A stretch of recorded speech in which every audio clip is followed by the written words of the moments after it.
bombing mission in the Kharkiv region. Russia successfully Halo para penjelajah militer.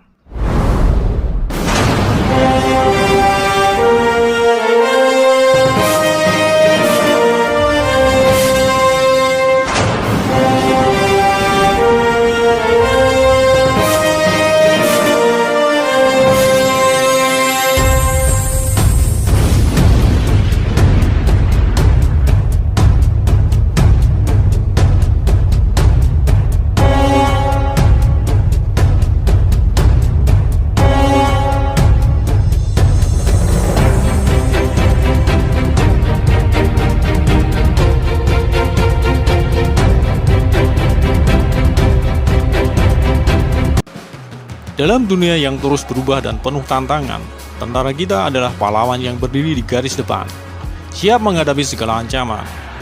Mereka tidak hanya mengandalkan teknologi canggih, tetapi juga keterampilan dan keberanian yang telah ditempa melalui latihan keras. Salah satu keterampilan yang tetap relevan dan vital adalah bela diri.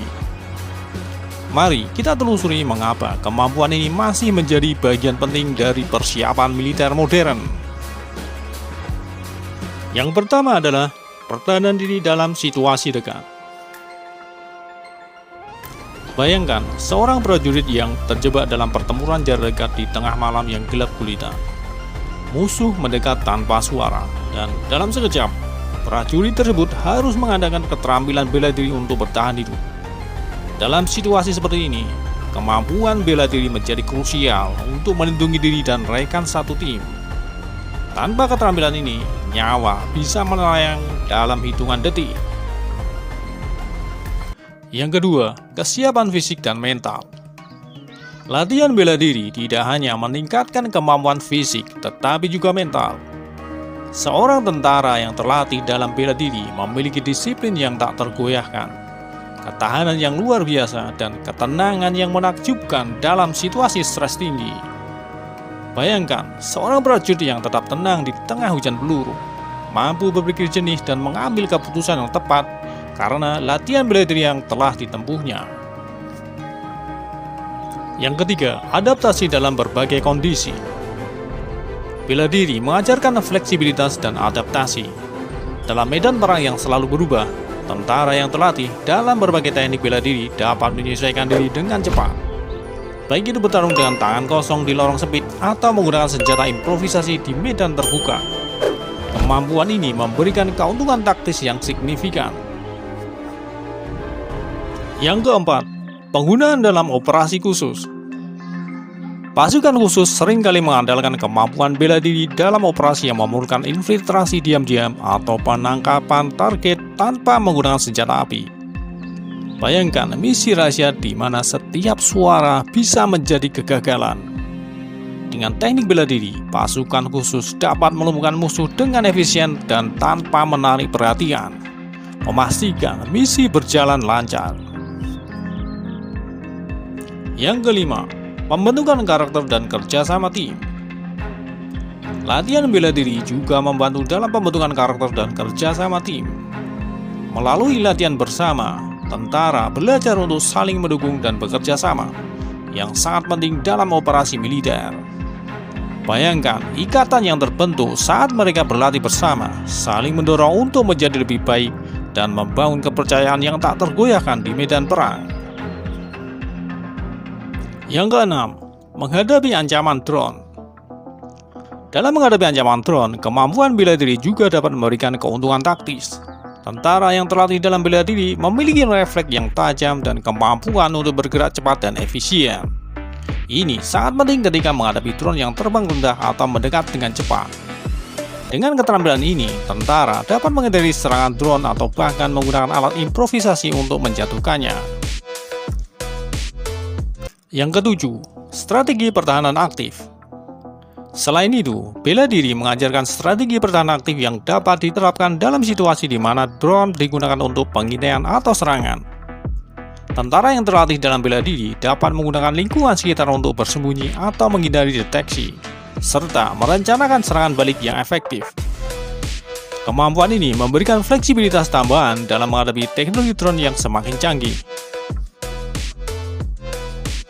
Dalam era modern, ancaman dari drone semakin nyata di medan perang. Tentara di berbagai negara telah mengembangkan berbagai teknik bela diri untuk menghadapi ancaman ini. Salah satu teknik yang efektif adalah penggunaan Yongmudo, seni bela diri yang berasal dari Korea Selatan dan telah diadopsi oleh TNI Angkatan Darat Indonesia. Yongmudo menggabungkan elemen-elemen dari judo, taekwondo, dan hapkido yang memungkinkan prajurit untuk mengembangkan kekuatan fisik dan mental. Teknik ini melatih prajurit untuk tetap tenang dan fokus dalam situasi berbahaya, serta meningkatkan kemampuan mereka dalam menghindari dan menangkis serangan drone dengan gerakan cepat dan presisi. Selain itu, merpati putih, seni bela diri tradisional Indonesia, juga terbukti efektif dalam melawan drone. Merpati putih mengajarkan teknik pernapasan dan tenaga dalam yang memungkinkan prajurit untuk meningkatkan konsentrasi dan ketahanan fisik. Dengan latihan yang intensif, prajurit dapat mengembangkan kemampuan untuk mendeteksi dan merespon ancaman drone dengan cepat. Kombinasi dari teknik pernapasan dan gerakan tangan kosong yang kuat membuat merpati putih menjadi alat yang ampuh dalam pertahanan diri melawan serangan drone. Kedua seni bela diri ini tidak hanya meningkatkan kemampuan fisik prajurit, tetapi juga membangun mental yang kuat dan siap menghadapi berbagai ancaman di medan perang. Lalu, bagaimana jika drone dilengkapi dengan senjata? Oke, kita coba sedikit menjelaskan. Menghadapi drone yang dilengkapi senjata memerlukan pendekatan yang lebih canggih dan strategis. Berikut adalah beberapa cara untuk mengintegrasikan seni bela diri dengan teknologi modern dalam menghadapi drone bersenjata. Yang pertama, penggunaan perangkat anti-drone. Teknologi anti-drone seperti jammer, sinyal, dan sistem deteksi radar dapat digunakan untuk melumpuhkan atau mengalihkan drone bersenjata sebelum mereka mencapai target. Prajurit yang terlatih dalam seni bela diri dapat menggunakan teknik penghindaran dan pelindungan diri untuk mengurangi risiko serangan langsung sambil mengoperasikan perangkat ini. Yang kedua, latihan taktis dan simulasi. Menggunakan simulasi virtual dan augmented reality (AR) untuk melatih prajurit dalam situasi yang mendekati kondisi nyata. Ini termasuk skenario di mana drone bersenjata menyerang, sehingga prajurit dapat berlatih respon cepat dan strategi penghindaran. Seni bela diri seperti Yongmudo dan merpati putih dapat membantu prajurit tetap tenang dan fokus selama latihan ini. Yang ketiga, penggunaan perangkat wearable. Perangkat wearable seperti exoskeleton dapat meningkatkan kekuatan dan ketahanan fisik prajurit, memungkinkan mereka untuk bergerak lebih cepat dan lebih efisien dalam menghadapi drone bersenjata. Kombinasi ini dapat meningkatkan kemampuan prajurit dalam menghindari serangan dan melindungi diri mereka sendiri. Yang keempat, kolaborasi dengan teknologi AI. Menggunakan kecerdasan buatan atau AI untuk menganalisis pola serangan drone dan memberikan rekomendasi taktis secara real-time. Prajurit yang terlatih dalam seni bela diri dapat menggunakan informasi ini untuk mengembangkan strategi penghindaran dan serangan balik yang lebih efektif. Dengan menggabungkan seni bela diri dan teknologi modern, prajurit dapat meningkatkan kemampuan mereka dalam menghadapi ancaman dari drone bersenjata, memastikan mereka tetap aman dan efektif di medan perang. Secara keseluruhan, meskipun teknologi terus berkembang, kemampuan bela diri tetap relevan dan penting dalam perang modern. Ini bukan hanya tentang kemampuan bertarung, tetapi juga tentang kesiapan fisik dan mental, adaptasi, dan kerja sama tim yang esensial dalam situasi perang. Dengan semangat dan dedikasi, tentara kita terus berlatih dan mempersiapkan diri untuk menghadapi segala tantangan, memastikan keamanan dan kedamaian bagi kita semua.